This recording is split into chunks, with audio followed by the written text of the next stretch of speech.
শয়তান থাকে ওই মাদ্রাসার ছাত্রের লগে। একটা ছাত্ররে যদি মাদ্রাসার একটা ছাত্রকে এই লাইন থেকে শয়তানে সরাইতে পারে, তাহলে শয়তানের জীবনের সকল শয়তানির শ্রেষ্ঠ শয়তানি এটা, ঠিক কিনা? শ্রেষ্ঠ শয়তানি। এজন্য টাইম দেয় শয়তানি খুব বেশি মাদ্রাসার ছাত্রদের পিছনে। স্কুলের ছাত্রের পিছনে তো চাবি দিয়েই ছেড়ে দিছে, আর টাইম দেওয়া লাগে না, টাইম দেয় মাদ্রাসার ছাত্রের পিছনে কোন রকম তার এই লাইন থেকে সরানো যায় কিনা।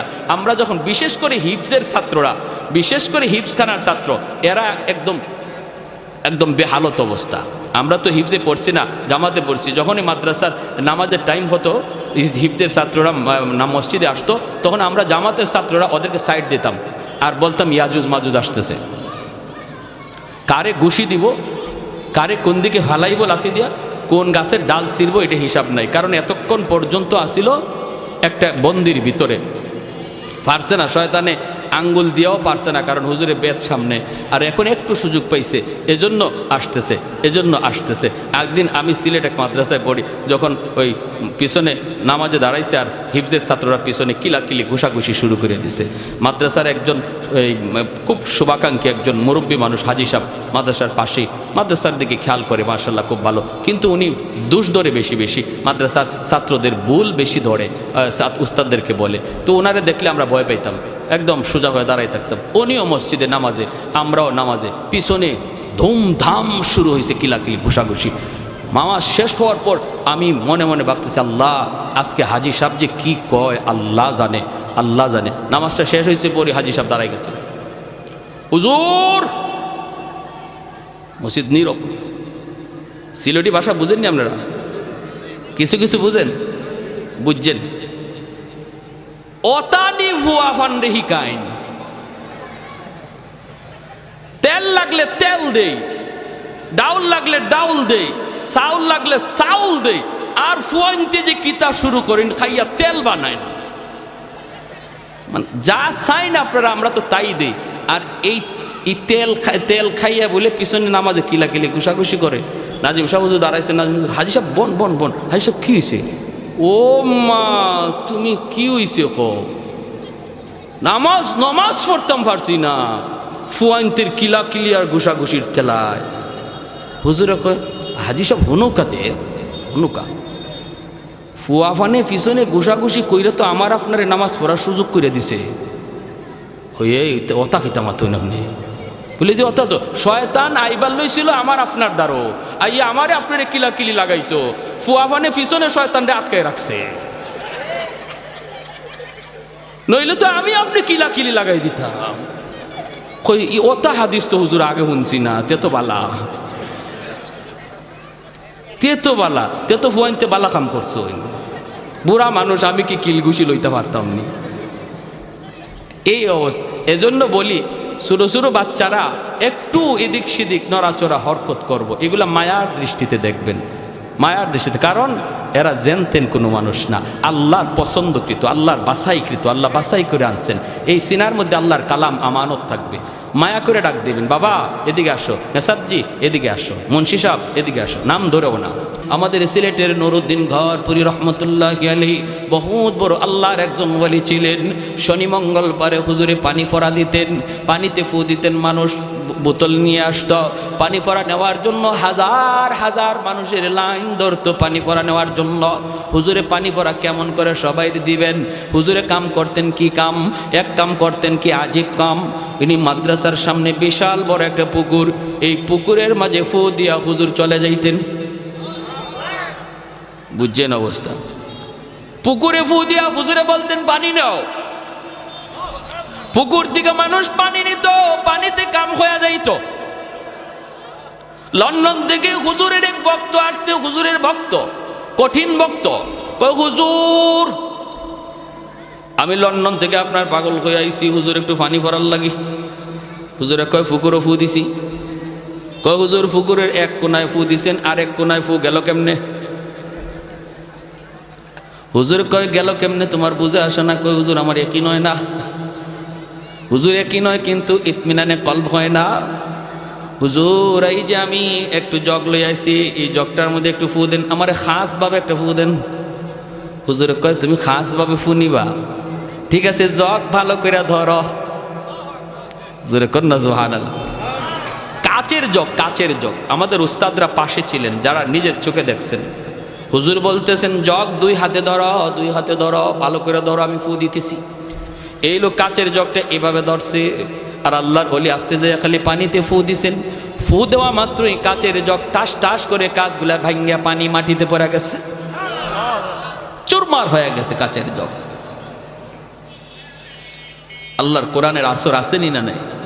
জোরে বলেন। ওয়ানুনাজ্জিলু মিনাল কুরআনি মা হুয়া শিফাউন ওয়া রাহমা ওয়া রাহমাতুল লিল মুমিনিন। সর্বশেষ যেই মানুষটাকে আল্লাহ জান্নাত দিবে, এরপরে কোনো মানুষকে আল্লাহর জান্নাত দিবে না, ওই মানুষটাই হবে সর্বশেষ জান্নাতি। এই মানুষটাকে ইমানের বদৌলতে আল্লাহ জান্নাত দিবে। হাজারো হাজারো বৎসর সে জাহান্নামের আগুনে জ্বলবে, আল্লাহকে শুধু ডাকবে ইয়া হান্নান ইয়া মান্নান কয়া ডাকবে। আল্লাহ পাক তার ডাকে কোনো জবাব দিবেন না, শাস্তি তার পেতে হবে মেয়াদ পর্যন্ত। মেয়াদ শেষ হওয়ার পর আল্লাহ জিব্রাইলকে বলবেন, জিব্রাইল জাহান্নামের ভিতরে যায় একটু ঢুকো, যা দেখো কে আমি আল্লাহকে এইভাবে ডাকতেছে। জিব্রাইলে আমিন তিনি জাহান্নামের ভিতরে যায় ঢুকবেন। মুসনদে আহমদ হাদিসের কিতাবের মধ্যে হাদিস কানা এনেছেন, পরিভাষায় হাদিসের পরিভাষায় এই হাদিসের নাম হাদিসে মুসালসাল বিদ্যাহ। ভাইয়েরা বন্ধুরা, জিব্রাইলে আমিন জাহান্নামের ভিতরে যায় ঢুকলেন। জাহান্নাম তালাশ করে জিব্রাইল ওই মানুষটারে পায় না, পায় না। আওয়াজ জিব্রাইল শুনতে পান, কিন্তু মানুষ তিনি পান না। আল্লাহকে ডাক দিয়ে বলি, মালিক আওয়াজ তো আমিও পাই, ডাকতেছে তোমাকে ইয়া হান্নান ইয়া মান্নান ইয়া হান্নান ইয়া মান্নান কয়া ডাকতেছে। আল্লাহ বলে, জিব্রাইল তুমি পাও না? কয় না গো মালিক, পাই না। আল্লাহ বলবেন, জিব্রাইল বের হয়ে আসো, বের হয়ে আসো। জিব্রাইল আমিন বের হয়ে আসার পর মালিক তার কুদরতি হাত মুবারক জাহান্নামের ভিতরে নিজেই ঢুকায়া দিবেন। একটা মানুষ হাজার হাজার কোটি কোটি বছর জাহান্নামের আগুনে জ্বলার কারণে এই মানুষটা আর মানুষের কোনো আকৃতি নাই, নাক মুখ চোখ তার চেনা যায় না, কয়লার টুকরার মতো হয়ে গেছে রে। জাহান্নামের আগুনে জ্বলতে জ্বলতে কয়লার টুকরার মতো হয়ে গেছে। আল্লাহ পাক রব্বুল আলামিন কুদরতি হাতের মধ্যে তারা উঠাবেন। উঠে আল্লাহ পাক বলবেন, বান্দারে কেন আমাকে তুমি ডাকতেছো? জাহান্নাম তো আমাকে ডাকার জায়গা নয়, আমাকে ডাকার জায়গা ছিল দুনিয়ার জগৎ। দুনিয়াতে একবার যদি আমাকে ডাক দিতে ৭০ বার আমি জবাব দিতাম। যেরকম সুবহানাল্লাহ। তাহলে বলুন তো, আমল করার জায়গা মরার পরেই না মরার আগে? এ ভাই খেয়াল করে শোনো, আল্লাহ পাক রব্বুল আলামিন বলবে, বান্দা কেন ডাকো একটু বলো। তখন বলবে, মালিক ও মালিক, দুনিয়াতে আমি আমল করতে পারি নাই, আমলের মধ্যে আমার অনেক ঘাটতি, কিন্তু মালিক উলামায়ে কেরামের জবানে শুনেছি তোমার নাম রহমান, তোমার নাম হলো রহিম। আল্লাহ রহমান নামের খাতিরে একটু রহম করবানি, রহিম নামের খাতিরে মায়া করবানি। আল্লাহ পাক রব্বুল আলামিন তখন তারে আবে হায়াতের পানি দিয়ে ধুইয়া মানুষের আকৃতি আনবেন। রব্বুল আলামিন বলবে, একটু দয়া করার কথা বলছো, করব কি চাও তুমি বলো।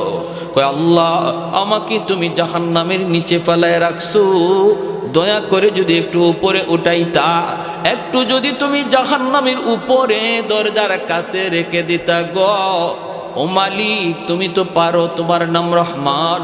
আল্লাহ পাক রব্বুল আলামিন তখন বলবে, বান্দা ঠিক আছে আমি তোমার উপরে রহম করলাম, কথা আমি রাখলাম, কিন্তু ওয়াদা করো, ওয়াদা করো এরপরে আর তুমি কিছু চাইবা না।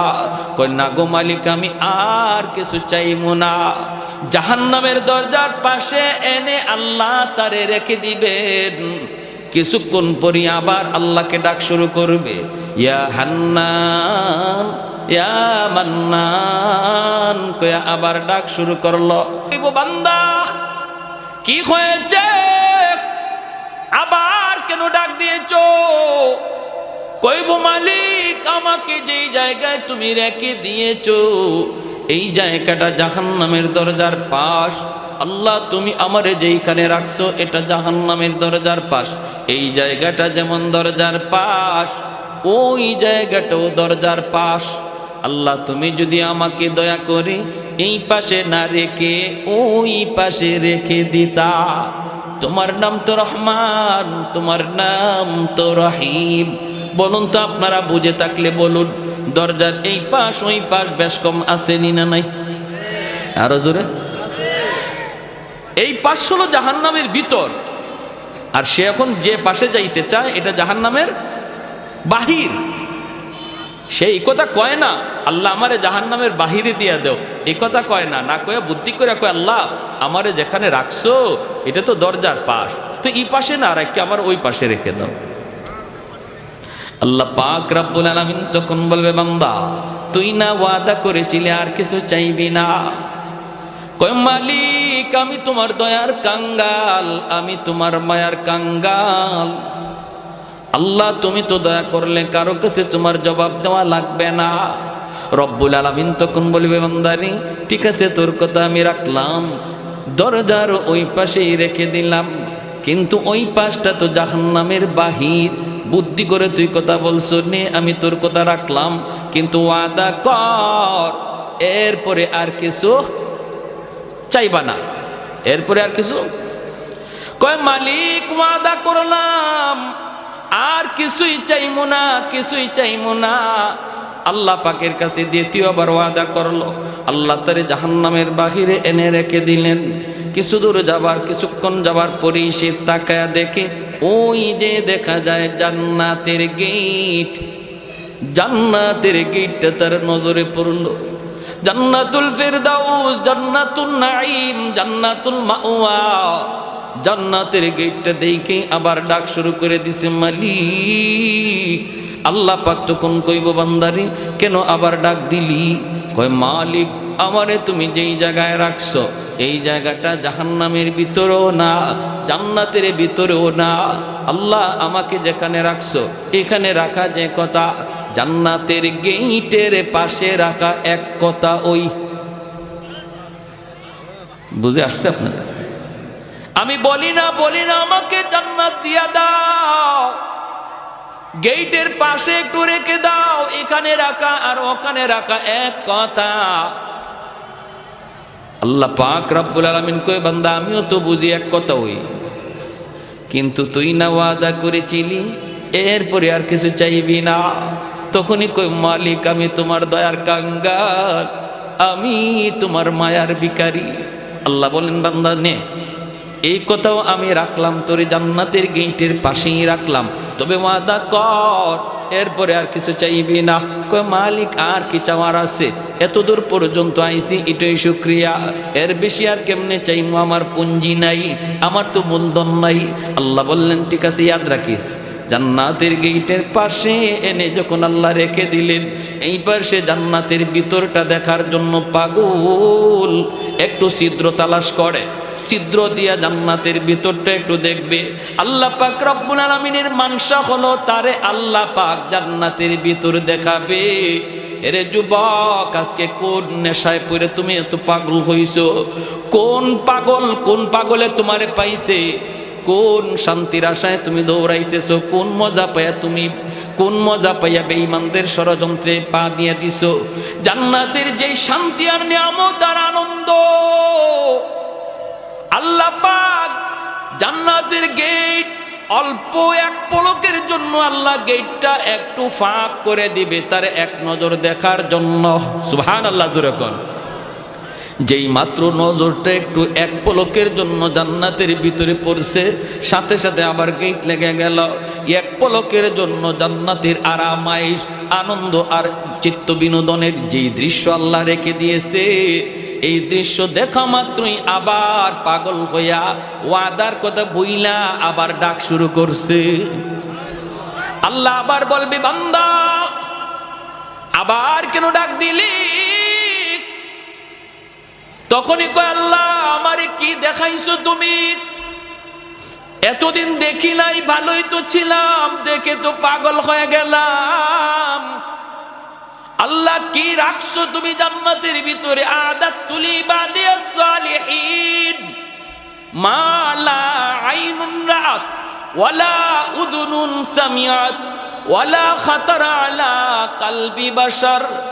আল্লাহ নিজে বলেন জান্নাতের ভিতরে এমন আরাম আয়েশ আমি আল্লাহ রেখে দিয়েছি, তোমাদের চোখ কোনোদিন এমন আরামায়েশ দেখে নাই, কান কোনোদিন এমন আনন্দ আরামায়েশের কথা শুনে নাই, এমনকি তোমাদের অন্তর কোনোদিন কল্পনাও করতে পারে নাই।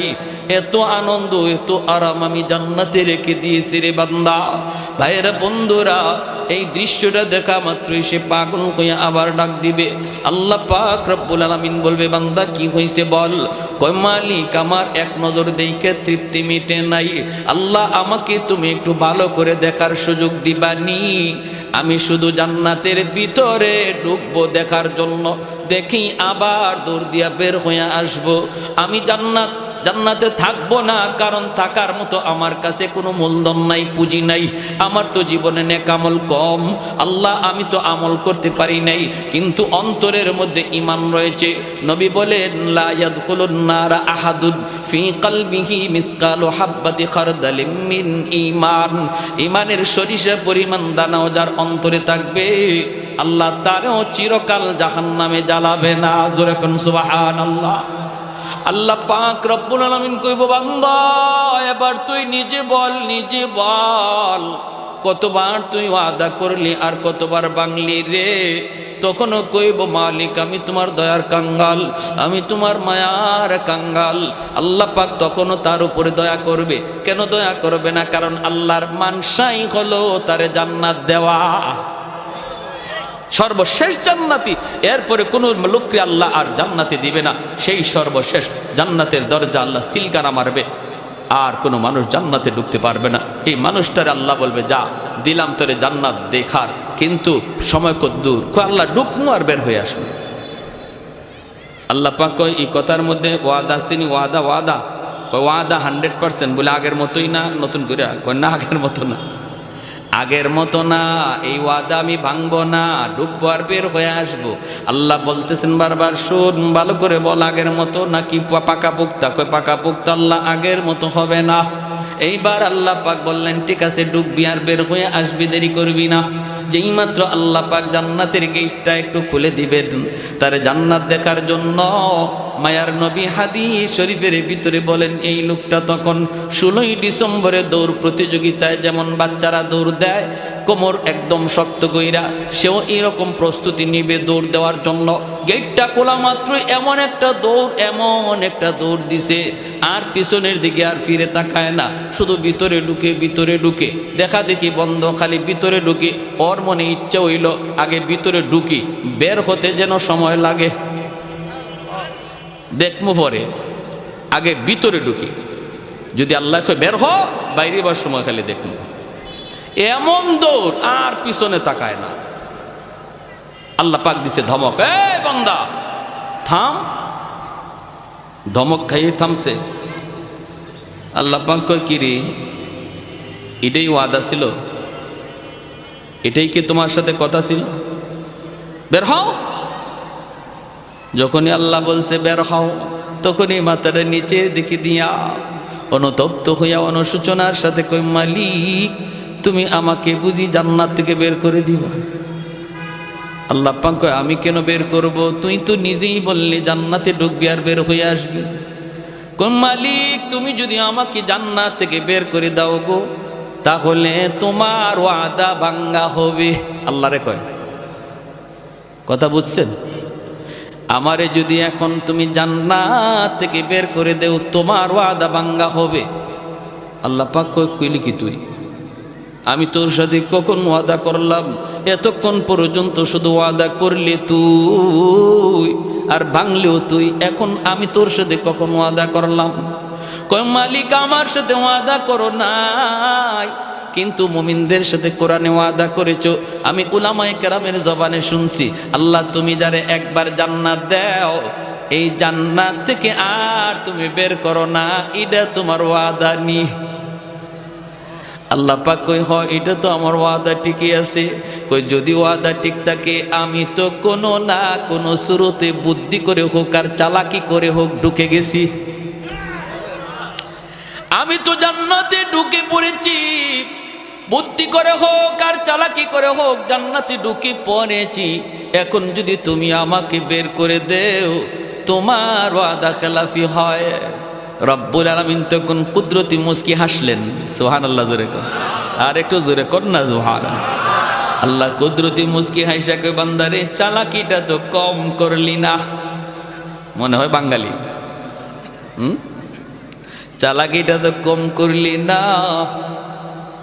হ্যাঁ, সব খবর না রাখলেও এক খবর রাখছো, আমার ওয়াদার খবর, ঠিক কিনা? ঠিক আছে, তুমি যা শুনেছো ঠিক শুনেছো, ঠিক শুনেছো। ওই জায়গাটার মধ্যে আল্লাহ হাসছেন।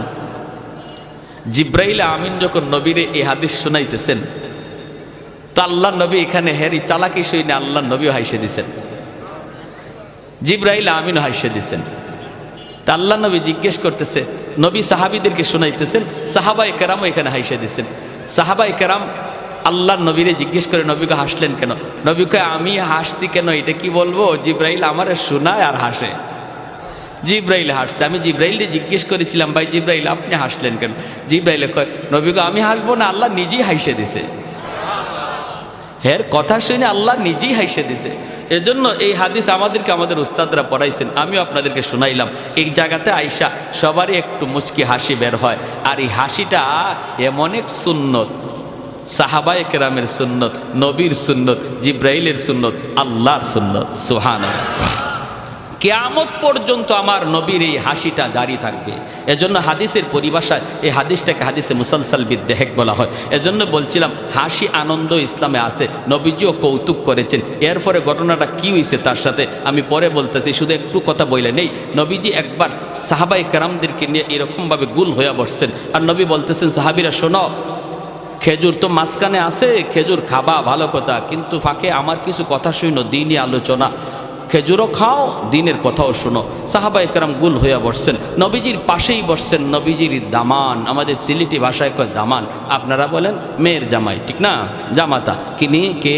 হযরত আলী রাদিয়াল্লাহু তাআলা আনহু। 4 খলিফার মধ্যে প্রথম 2 খলিফা নবীর কি হন? শ্বশুর।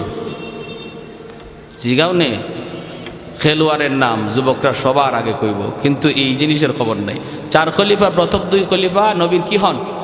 শ্বশুর। পরের 2 খলিফা জামাই, হযরত ওসমান গনি আর হযরত আলী রাদিয়াল্লাহু তাআলা আনহু। এই দুজন হলেন নবীজির মেয়ের জামাই।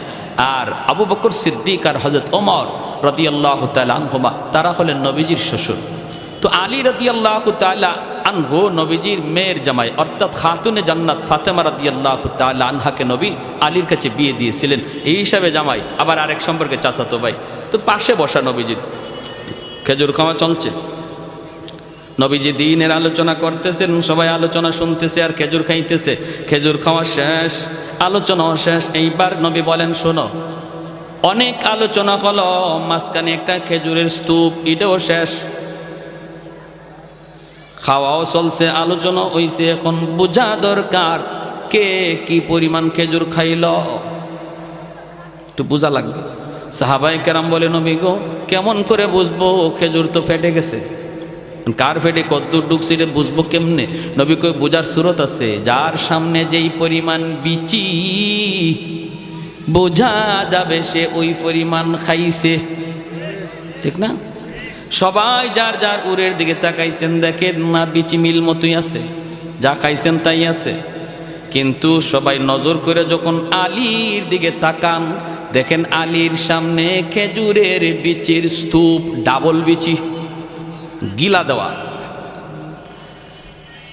এখন সাহাবায়ে কেরাম চোখ বড় বড় করে ফেলছে, আরে বাপরে, আলী যে এত বড় খাদক, এটা তো আগে জানি না। হ্যাঁ, আমরা নবীজির হাদিস শুনতেছি, কথা শুনতেছি, হ্যাঁ, মনোযোগ আমাদের এদিকের। আর আলী তো দেখা যায় ফাঁকে দিয়ে খেজুর 2টা করে মারছে, বুঝছেন? এখন হযরত আলী রাদিয়াল্লাহু তাআলা উনি নিজের উড়ে তাকাইছেন, নিজের দিকে তাকায় উনি বেকুব বনে গেছে, ইন্না লিল্লাহ, আমার সামনে এত বিচি কি? আমি তো এত খেজুর খাই নাই, আমার সামনে এত বিচি। আর সবাই ওনার দিকে তাকাইতেছে, চোখ বড় বড় করে। 19 পড়ে গেছে শরমের মধ্যে, লজ্জায়। কিছু মানুষ আছে দেখবেন, আপনি যত কথাই কন, কথা কইবেন আপনি কন, কিন্তু হের খানা বন্ধ নাই, ঠিক না? আর কিছু মানুষ আছে কথা কওয়ার সময় যদি, খানা খাওয়ার সময় যদি কথা কয়, হ্যাঁ হাতে খানা প্লেটের মধ্যে হাত রেখে বয়ে থাকে, খাইতেই পারে না। আর মাশাল্লাহ কেউ আছে মেশিন চলছে, তুমি যত গল্পই করো মেশিন চলবো, ঠিক কিনা? ওই অবস্থায় আল্লাহর নবী, রহমতের নবীও তাকাইছেন, সবাই তাকাইছে আলীর দিকে। আলী চিন্তায় পড়ে গেছেন যে আমি তো এত খেজুর খাই নাই, বিচি আসলো কোত্থেকে? হঠাৎ করে তাকাইছেন শ্বশুরের দিকে, নবীজি পাশেই বসা, দেখেন আল্লাহর নবীর সামনে খেজুরের বিচি একটাও নাই, একদম খালি, অথচ নবী খেজুর খাইছেন। আলী কেমন বুদ্ধিমান ছিলেন, আলী তো টের পেয়ে গেছেন যে আচ্ছা আমার শ্বশুর তো এখানে আমার একটা লজ্জায় পালাইছেন, শরম দেওয়ার চাইছেন। শ্বশুরে খেজুর খাইছেন ঠিক, আর গোপনে গোপনে বিচি রাখছেন আমার সামনে। নবীজি খেজুর খাইছেন ঠিকই, কিন্তু বিচি রাখছেন জামাইয়ের উড়ো, জামাইয়ের সামনে, জামাইরে শরম দেওয়ার জন্য। শ্বশুর জামাই পাশাপাশি বসা যায় তো? আপনাদের এলাকায় বসে? বিভিন্ন জায়গায় শ্বশুর সামনে জামাই আসতে চায় না, শরম পায় না, এটা নিয়ম না। শ্বশুরের কাছে বসে গল্প করা যায়, শ্বশুরের কাছে বসা যায়, হারাম জায়গায় বসা যায় না। শালির সামনে বসবেন না, এটা হারাম। হ্যাঁ, এটা হারাম, এটা হারাম। যতই আপনার চাচতলি চাচি শাশুড়ি হোক, তার সাথে পর্দা করা ফরজ, সামনে যাওয়া হারাম। শ্বশুরের কাছে বসেন। আল্লাহর নবীর দিকে যখন হযরত আলী তাকাইছেন, দেখেন কোনো বিচি নেই। এই শুনেন এবার আলীর কথাটা। নবী বলতেছেন, যার সামনে যেই পরিমাণ বিচি আছে বোঝা যাবে সে ওই পরিমাণ খাদক, আর এত পরিমাণ খাওরা, এমন খাইতো চিনে। হযরত আলী বলেন, ইয়া রাসূলুল্লাহ, আমার একটা কথা আছে। কি কথা? বলে যার সামনে যেই পরিমাণ বিচি আছে বোঝা গেল এই পরিমাণ খাইছে, এটা ভালো কথা, কিন্তু যিনি খেজুরের সাথে বিচি সহ খাইছে ইনি কত বড় খাওরা। বুঝছেন কেমন হয়েছে?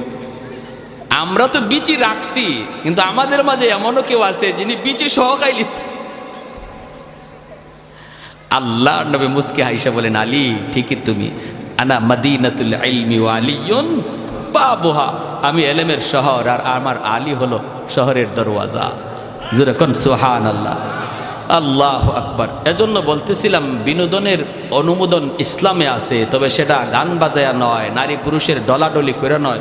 আজকে 16ই ডিসেম্বর বাংলাদেশের একটা স্বাধীনতা দিবস, হ্যাঁ আনন্দ করেন, মজাক করেন, হ্যাঁ করেন, একটু আনন্দ হবেই তো, এটা স্বাধীনতা। তাই বইলে কি এটা ওই মহিলাদেরকে নিয়ে রাস্তায় ঘুরতে হবে আর রাস্তায় ডেস্ক স্টেপ বাজাইয়া গান বাজাইয়া আনন্দ করতে হবে? এর তো কোনো অনুমতি শরীয়তে নাই, ঠিক কি না? আমার আনন্দ, বিনোদন, হাসি সব কিছু একটা লিমিটের ভিতরে থাকবে, ইসলামের গণ্ডির ভিতরে। গণ্ডির ভিতরে থেকে আপনি বিনোদন করেন, আনন্দ করেন, শরীয়তে এলাও, কিন্তু গণ্ডির বাহিরে যাবেন এটার কোনো এলাও না, ঠিক কি না? যখনই এই লোকটা কইছে, আল্লাহ তুমি ওয়াদা ভঙ্গ করবা, আল্লাহ বলছে ঠিক আছে, আমার ওয়াদার খবর তুমি জানছো, কথা ঠিক, আমার ওয়াদা, যাও আমি তোমার জান্নাত দিয়েই দিলাম। জোরে কোন সুবহান। ভাইয়ের আমার, তাহলে এই জায়েজ না জায়েজ, হালাল হারামের কথাগুলি, শরীয়তের বিধিবিধানগুলি আজকে আমাদের যুব সমাজ জানে না। তাদেরকে জানানো প্রয়োজন, কাছে টানা প্রয়োজন, দিল থেকে মহব্বত করে কাছে আনা প্রয়োজন। বাবা যুবক, বুঝাইলে অনেক যুবকই বুঝে, আলহামদুলিল্লাহ, কোন ঠিক কিনা? অনেক যুবকের পরিবর্তন এসেছে, অনেক যুবকের পরিবর্তন। ফোন দেয় আমাদেরকে, হুজুর আমার জীবন চেঞ্জ হয়ে গেছে, হুজুর আমি আমার পথ বদলায় ফেলছি, আলহামদুলিল্লাহ হুজুর আপনার ওই বয়ানে, আপনার ওই বয়ানে হুজুর আমি অনেক পরিবর্তন। কত যুবক মসজিদে আসে, হুজুর আমার দাড়ি ছিল না, দাড়ি রাখছি, হুজুর আমার মাথায় টুপি ছিল না, টুপি রাখছি। দিল থেকে কথাগুলি বললে আলহামদুলিল্লাহ সমাজের যুব সমাজ এখনও তারা প্রস্তুত কথা নেওয়ার জন্য। এজন্য আমি কথাগুলি বললাম, যুবক আল্লাহর দোহাই, আমার জীবনের প্রতিটা কাজ যেন শরীয়তের গণ্ডির ভিতরে হয়। আর এই কথাগুলি আমি তখনই জানবো যখন উলামায়ে কেরামের সাথে চলবো, যখন মাদ্রাসা আসা যাওয়া করব, আলেম উলামা আসতেছেন শুনছি, সাথে সাথে সেখানে যেয়ে বসবো। যখনই আমার অন্তরে তলব থাকবে, অন্তরে নেওয়ার ইচ্ছা থাকবে, তখন আল্লাহ আমাকে হেদায়েত দান করে দিবে। তাহলে আমি কি বললাম ভাইরা? জামিয়া আরাবিয়া মদিনাতুল উলুম খারাকান্দি মাদ্রাসা আমার আল্লাহর ভাষায়, ওয়া নুনাজ্জিলু মিনাল কুরআনি মা হুয়া শিফাউন ওয়া রাহমা ওয়া রাহমাতুল লিল মুমিনিন। আল্লাহ পাকের ভাষায় এই মাদ্রাসা হলো আপনাদের সমাজের জন্য রহমত। যেরকম সুবহানাল্লাহ। কোরআন হলো রহমত, কোরআন হলো রহমত। আমাদের দুনিয়ার চুম্বক লোহা টানে, আর কোরআন হলো এমন এক চুম্বক যেই চুম্বক আল্লাহ পাকের রহমত টানে। ঘরের মধ্যে যদি কোরআন তিলাওয়াত হয়, ঘরের মধ্যে রহমত নাজিল হয়। যেই সমাজে মাদ্রাসা থাকে এই সমাজে রহমত নাজিল হয়। যেই সমাজে উলামায়ে কেরামের কদর থাকে এই সমাজে রহমত নাজিল হয়। আলেম উলামার কদর, মাদ্রাসার কদর যারা করে এই সমাজে আল্লাহ রহমত নাজিল করে। এক যুগের মানুষগুলির ঘরে ঘরে রহমত ছিল, কারণ ঘরে ঘরে তখন কোরআনের তেলাওয়াত হতো। হুজুররা পানি ফোড়া দিলে পরে ডাইরেক্ট অ্যাকশন ছিল। এখনের যুগে পানি ফোড়ায় কাম হয় না, তাবিজ পড়ায় কাম হয় না। হুজুরের কোনো দোষ না, দোষটা হলো ঘরের। যেই ঘরে কোরআন তেলাওয়াত হয় এই ঘরে রহমতের দরজা খোলা থাকে। যেই ঘরে কোরআন তেলাওয়াত হয় না, গান বাজনা চলে, টেলিভিশন চলে, নাটক সিনেমা চলে, খেলাধুলা চলে, এই ঘরে গজবের দরজা খোলা থাকে, রহমতের দরজা বন্ধ। মুসলমানের ঘরে প্রতিদিন টেলিভিশন অন করা হয়, টেলিভিশন চালু করা হয়, কিন্তু প্রতিদিন কোরআন চালু করা হয় না। ঠিক কিনা জোরে বলেন? আল্লাহর কোরআনের গিলাফটা পর্যন্ত মুসলমানের ঘরে পাওয়া যায় না। টেলিভিশনের কভার পাওয়া যায়। হুজুর পানি ফোড়া দেয় আপনার ঘরে ঢুকার জন্য, কোরআনের আয়াত পড়া হুজুরে ফু দিল, এই ফু আপনার ঘরে ঢুকতে যায়, যায় দেখে ঘরে রহমতের দরজা বন্ধ। ঠিক না? ঠিক কিনা?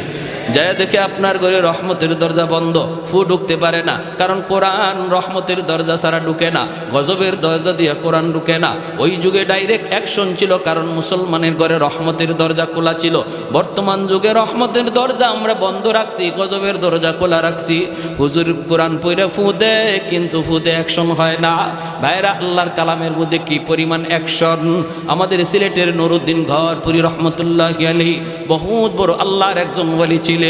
শনি মঙ্গল পারে হুজুরে পানি ফোড়া দিতেন, পানিতে ফু দিতেন, মানুষ বোতল নিয়ে আসতো পানি ফোড়া নেওয়ার জন্য। হাজার হাজার মানুষের লাইন ধরতো পানি ফোড়া নেওয়ার জন্য। হুজুরে পানি ফোড়া কেমন করে সবাই দিবেন? হুজুরে কাম করতেন কি কাম? এক কাম করতেন কি আজীব কাম। ইনি মাদ্রাসার সামনে বিশাল বড় একটা পুকুর, এই পুকুরের মাঝে ফু দিয়া হুজুর চলে যাইতেন। বুঝছেন অবস্থা? পুকুরে ফু দিয়া হুজুরে বলতেন পানি নাও। পুকুর থেকে মানুষ পানি নিত, পানিতে কাম হয়ে যাইত।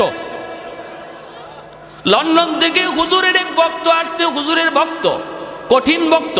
কয় হুজুর, আমি লন্ডন থেকে আপনার পাগল হয়ে আইছি, হুজুর একটু পানি ভরার লাগি।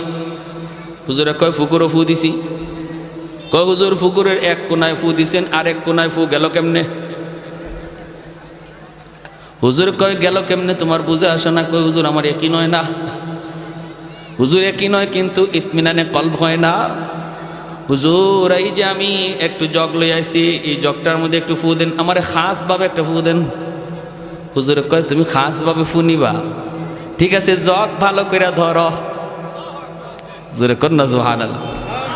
কাচের জগ, কাচের জগ। আমাদের উস্তাদরা পাশে ছিলেন, যারা নিজের চোখে দেখছেন। হুজুর বলতেছেন জগ দুই হাতে ধরো, দুই হাতে ধরো, ভালো করে ধরো, আমি ফু দিতেছি। এই লোক কাচের জগটা এভাবে ধরছে, আর আল্লাহর ওলি আস্তে যায় খালি পানিতে ফু দিছেন। ফু দেওয়া মাত্রই কাচের জগ টাস টাস করে কাচগুলা ভাঙ্গিয়া পানি মাটিতে পড়ে গেছে, চুরমার হয়ে গেছে কাচের জগ। আল্লাহর কোরআনের আসর আসেনি না নাই? জোরে বলেন। ওয়ানুনাজ্জিলু মিনাল কুরআনি মা হুয়া শিফাউন ওয়া রাহমা ওয়া রাহমাতুল লিল মুমিনিন। ফখরে বাঙ্গাল রহমাতুল্লাহি আলাইহি এক নাস্তিকে কয়, ট্রেনে দেখা, কয় হুজুর সাধারণ মানুষে আর কত দুকা দিবেন? বেঈমানে কয়, কয় কিরকম? কই যে মানুষ খুব বিশ্বাস করে আয় হুজুর একটা ফু দেন, ফু দেন, আর আপনি কি একটা বাতাস দিলেন, এই বাতাস দিয়া মানুষে আর কত দুকা দিবেন? আল্লাহর ওলি বলে বাতাসে যে কিছু আছে তুমি বুঝো না? কয় না, ওই যে আমি তো ফু দিলাম। কই কি হইল? আল্লাহর ওলি বলে ফুতে কি হয় তুমি বুঝো না? কয় না, বুঝি না। বুঝাইবেন? হুজুর কয় বুঝাইতেছি তো। ফুতে কি হয় বুঝো না? কয় না, বুঝি না। কয় বাতাসে কি হয় বুঝো না? কয় না, বুঝি না। আল্লাহর ওলি কয় তুমি বুঝবা কেমনে? তুমি তো যারর সন্তান, তোমার বাপের ঠিক নাই। ঠিক কর লাগে কই নাই, এখানে হেকমত আছে। যখনই আল্লাহর ওলি কইছে তোমার তো জন্মের ঠিক নাই, তখনই হের চেহারা লাল হয়ে গেছে। গালিটা সহজ না কঠিন? কঠিন না? চেহারা লাল হয়ে গেছে, বডিটা ফুলে গেছে, হাত মা ঘুরাইতেছে, ধরে লিব এখনই হুজুরে খেয়ে ফেলাইব। মানুষজন জমা হয়ে গেছে সব। মানুষজনকে কি হয়েছে হুজুর? কি হয়েছে না? হ্যাঁ সবাই থামাইতেছে, কি বিয়া কি হয়েছে? হুজুরের সাথে লাগছে। হুজুরে চিনো? কারে চিনমুনি পরে আগে আমার কি জাত গালি দিছে হুজুরে। হুজুর কি গালি দিচ্ছেন? হুজুরকে না বেশি কিছু কইছি না তো, আমি কইছি যারও সন্তান জন্মে ঠিক নাই। হুজুর একটু বেশি হয়ে গেছে। হুজুরে বলে আমি তো গালি দিছি না, মূলত গালি দিয়ে তারে বুঝাইছি বাতাসে যে অ্যাকশন আছে। কীরকম? দেখেন হ্যাঁ বলছে আমরা যে ফু দেই বাতাস দেই, বাতাসে কি আছে এ বিশ্বাস হয় না, তো আমি তার একটা বাতাস ছাড়ছি। গালি এটা তো একটা বাতাস, আমি যে তারে কি মারছি? এই তোমার মারছি আমি? না মারে নাই হুজুরে, মারে নাই কিন্তু আমি তার একটা বাতাস ছাড়ছি, নাপাক গালির বাতাস। এই নাপাক একটা গালির বাতাসে যদি তার চেহারা লাল হয়ে গেল, বডি ফুলে গেল, বডিতে এমন আসর করলো একটা বাতাসে যাইয়া আল্লাহর কালাম পাক কালাম পইরা বাতাস দিলে যে আসর হয় এটা তারে বুঝাইছি। কি বুঝেন? যেমন কুকুর তেমন হইছে না? হইছে না? 100 এজন্য বলতেছিলাম যেই ঘরে কোরআন তিলাওয়াত হয় এই ঘরে রহমতের দরজা খোলা থাকে, রহমতের দরজা খোলা থাকে। ভাইয়েরা, যেই সমাজে মাদ্রাসার কদর, এই সমাজে রহমত নাজিল হয়, তাহলে আমাদের এলাকার জন্য যদি রহমত চাই মাদ্রাসাকে ভালোবাসতে হবে। ঠিক কিনা? জোরে বলেন, আরো জোরে। মাদ্রাসার প্রতি বিদ্বেষ রাখা যাবে না, মাদ্রাসার প্রতি কোনো ধরনের খারাপ চিন্তা রাখা যাবে না। ছোট ছোট বাচ্চাগুলি ভুল হতেই পারে, এরা মানুষ, ফেরেশতা না, ভুল হতেই পারে। আমি যদি মাদ্রাসাকে দিল থেকে মহব্বত করি তাহলে ভুল চোখে বললে আমি মাদ্রাসায় এসে যেভাবে সংশোধন হয় সেভাবে বলবো। রাস্তাঘাটে মাদ্রাসার বিরুদ্ধে কথা বলে বদনাম করব না। যদি করি তাহলে বোঝা গেল মাদ্রাসার সাথে আমার দুশ্মনী। আমার বদনামের কারণে যদি একজন মানুষ তার সন্তানকে মাদ্রাসা দেওয়া থেকে ফিরায় নেয়, না মাদ্রাসা দেওয়ার চিন্তা করছিলাম দিমু না, মাদ্রাসার ছাত্ররা কি এমন করে? এই ছাত্ররা মাদ্রাসায় না আসার কারণে যে পরিমাণ দোষী তার বাপ মা, এর চেয়ে বেশি দোষী ওই সমাজের লোকটা। ঠিক কিনা? আরো জোরে। মহব্বত আলামত হলো আমি মাদ্রাসায় এসে সংশোধনের নিয়তে আলোচনা করব। ছোট ছোট বাচ্চা মিয়া শুনেন, ভালো করে শুনেন, স্কুল কলেজের বাচ্চাদের সাথে মাদ্রাসার ছাত্র এই শয়তান থাকে না, শয়তান থাকে ওই মাদ্রাসার ছাত্রের লগে। একটা ছাত্ররে যদি মাদ্রাসার একটা ছাত্রকে এই লাইন থেকে শয়তানে সরাইতে পারে তাহলে শয়তানের জীবনের সকল শয়তানির শ্রেষ্ঠ শয়তানি এটা। ঠিক কিনা? শ্রেষ্ঠ শয়তানি। এজন্য টাইম দেয় শয়তানি খুব বেশি মাদ্রাসার ছাত্রদের পিছনে।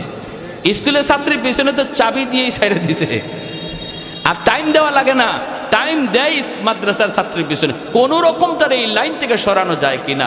আমরা যখন বিশেষ করে হিফজের ছাত্ররা, বিশেষ করে হিফজখানার ছাত্র, এরা একদম বেহালত অবস্থা। আমরা তো হিফজে পড়ছি না, জামাতে পড়ছি। যখনই মাদ্রাসার নামাজের টাইম হতো, হিফজের ছাত্ররা মসজিদে আসতো, তখন আমরা জামাতের ছাত্ররা ওদেরকে সাইড দিতাম আর বলতাম ইয়াজুজ মাজুজ আসতেছে। কারে ঘুষি দিব, কারে কোন দিকে ফালাইব লাথি দিয়া, কোন গাছের ডাল ছিঁড়বো এটা হিসাব নাই। কারণ এতক্ষণ পর্যন্ত আসিল একটা বন্দির ভিতরে, পারছে না, শয়তানে আঙ্গুল দিয়েও পারছে না, কারণ হুজুরে বেদ সামনে। আর এখন একটু সুযোগ পাইছে, এজন্য আসতেছে। একদিন আমি সিলেট এক মাদ্রাসায় পড়ি, যখন ওই পিছনে নামাজে দাঁড়াইছে আর হিফজের ছাত্ররা পিছনে কিলাকিলি ঘুষাঘুষি শুরু করে দিছে। মাদ্রাসার একজন এই খুব শুভাকাঙ্ক্ষী একজন মুরব্বী মানুষ, হাজি সাহেব, মাদ্রাসার পাশেই, মাদ্রাসার দিকে খেয়াল করে, মাশাআল্লাহ খুব ভালো, কিন্তু উনি দোষ ধরে বেশি মাদ্রাসার ছাত্রদের ভুল বেশি ধরে, উস্তাদদেরকে বলে। তো ওনারে দেখলে আমরা ভয় পাইতাম, একদম সোজা হয়ে দাঁড়াই থাকতাম। উনিও মসজিদে নামাজে, আমরাও নামাজে, পিছনে ধুমধাম শুরু হয়েছে কিলাকিলি ঘুষাঘুষি। নামাজ শেষ হওয়ার পর আমি মনে মনে ভাবতেছি, আল্লাহ আজকে হাজি সাহেব যে কি কয় আল্লাহ জানে। নামাজটা শেষ হয়েছে পরে হাজি সাহেব দাঁড়াই গেছে, হুজুর। মসজিদ নীরব। সিলেটি ভাষা বুঝেননি আপনারা? কিছু বুঝছেন?